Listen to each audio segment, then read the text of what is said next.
In this video, we're going to work through a couple of SLR parsing examples. So let's do a very simple example. Let's consider the grammar S goes to SA or S goes to B. And what does this grammar do? It produces strings of A's followed by a B. So any number of A's followed by a single B.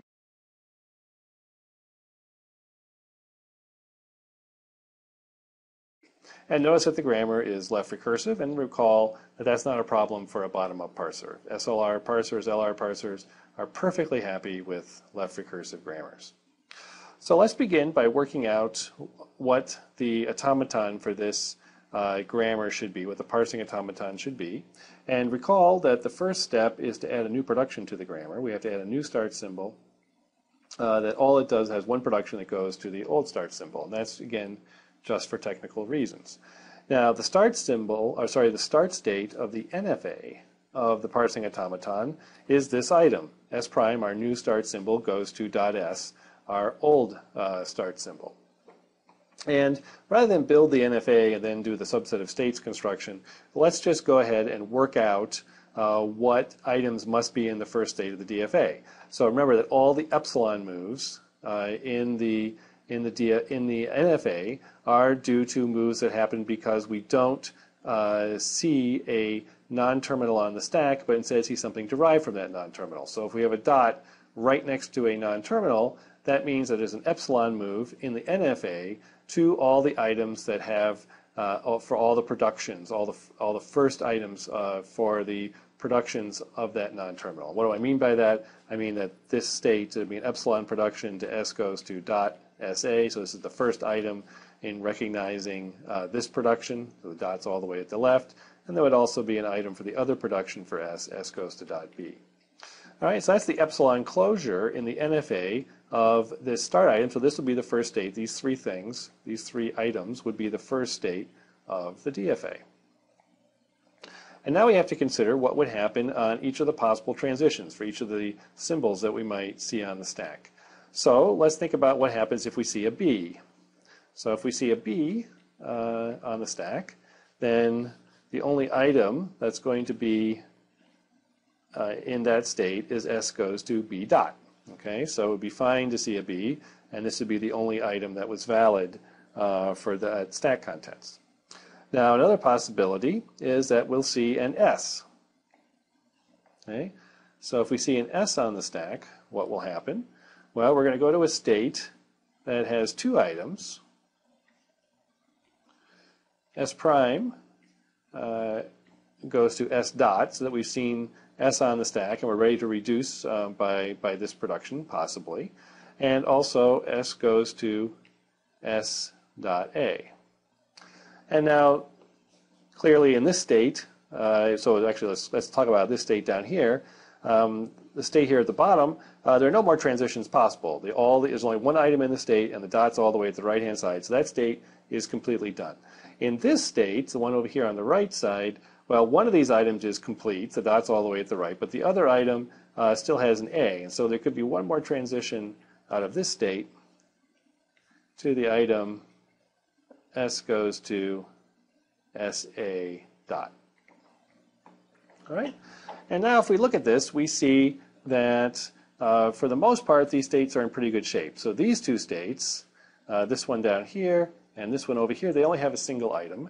And so there's no possibility of a shift-reduce conflict in those states. There's only one item, there's only one thing to do. The only possibility here in both of these states is to reduce. This state, the initial start state, has no reduce moves. So there's only shift moves here. So there can't be a shift-reduce conflict because there are no reduce items, no possible reduce actions, and there's no reduce-reduce conflicts for the same reason. So the only state of interest, really, from the point of view of whether the grammar is SLR1, is this middle state. Okay, and here we could either reduce by S prime goes to S dot, or we could shift an A onto the stack. And the question is, what is in the follow of S prime? So what can follow S prime in the grammar? And if we look back up at our grammar, we'll see that nothing can follow S prime. S prime is the start symbol, and so in fact the only thing in the follow of S prime is the end of the input. And so what that tells us is that we'll reduce by S prime goes to S if we're out of input, and otherwise if there is an A on the stack, if there's an A in the input, then we'll shift it onto the stack.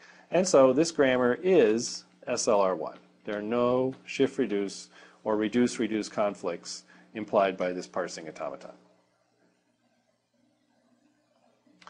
Let's do another example, slightly more complex. In fact, let's just extend the previous grammar. We'll have a production. S goes to SAS. Okay, so now we have the non-terminal twice with an A in between. Or S can go to B, just like before. And now let's work out the parsing automaton for this grammar. And once again, we'll need to add a dummy start symbol to the grammar. And it will go, its only production will be to generate the old start symbol. And now let's begin working out what's in the parsing automaton for this particular grammar. And just like before, we're not going to go through the effort of constructing the NFA. That would be a systematic way to do it. One way to do it is the way we sketch, which is just to construct the NFA first and then do the subset of states construction. But this grammar is small enough and simple enough that we can work out directly what is in, what are in the states, what items are in the states of the DFA.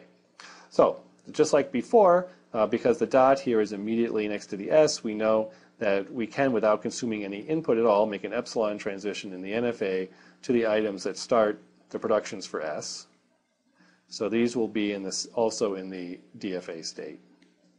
And that's it. We can't add any other productions here. So S is the only non-terminal, and we've added all the first items, initial items for S, and so that is the complete state. Okay? So just like before, one possibility is that we'll see a B on the stack, and so that would give us the item S goes to B dot, and that's the only item valid for that state. Another possibility is that we'll see an S on the stack, okay, in which case we'll make a transition to the state S prime goes to S dot, and S goes to S dot AS. All right, so we saw that same state before in the other automaton. Now we could also see an A. And what state would that take us to? And this is going to be a little different. In this state, we could have the item, or we will have the item SA.S, but now notice that the dot is right next to S. So instead of seeing an S on the stack, we could also see something derived from S in the next position on the stack. And so we have to throw in all the productions for S. There's only two of them, but that means we could have the item S goes to dot SAS and S goes to dot B. All right, and then out of this state, now there are a couple of different possible transitions. We could see an S or we could see a B. Well, if we see a B, then we wind up in this state over here. And if we see an S, well, what's going to happen? If we see an S, then we'll wind up in another new state.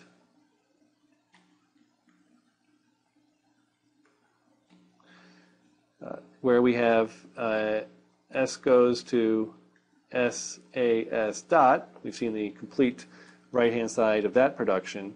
Or S goes to SA dot S. Actually, that dot's in the wrong place. So let's erase that. And let's put it in the right place. It's right here. Before the A, not after the A. All right? And now we have to think about what happens in this state. So in this state, the only possible input is an A. And if it's an A, what's going to happen? Well, we're going to have S goes to SA.S, and then we're going to have to add the initial productions for S again. And so that would just take us back to this state. And let me get the transitions labeled here. We go to this state on an S, and we come back to that state, the bottom state here, from the top state on an A. And I think, if we haven't made any mistakes, that is the complete transition system and all the states for this DFA. And now the question is this parsing automaton, is this the parsing automaton of a SLR1 grammar? And in order to answer that question, we have to look for possible reduce, and shift-reduce conflicts.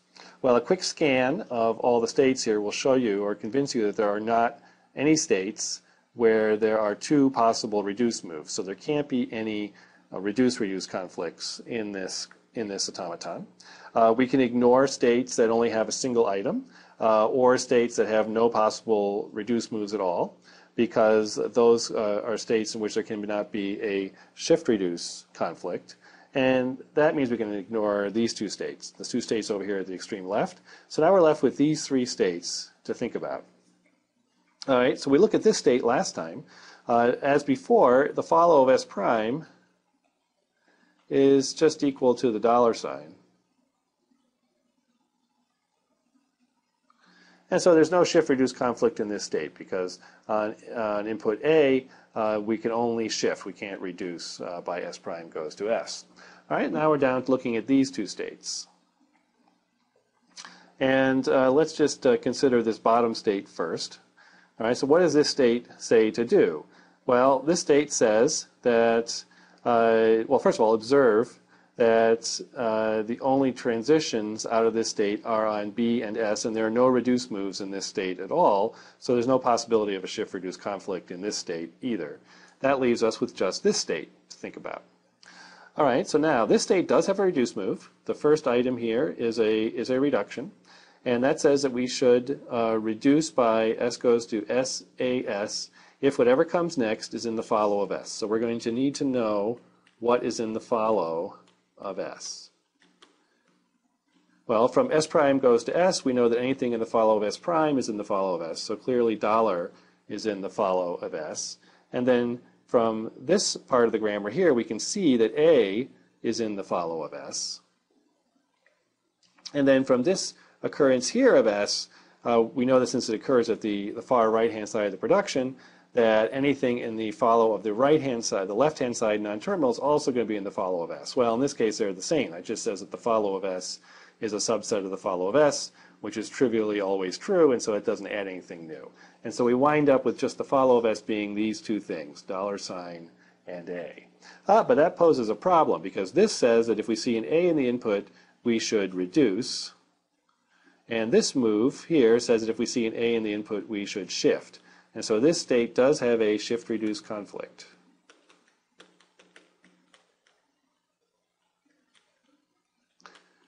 All right, and so this grammar is not SLR1.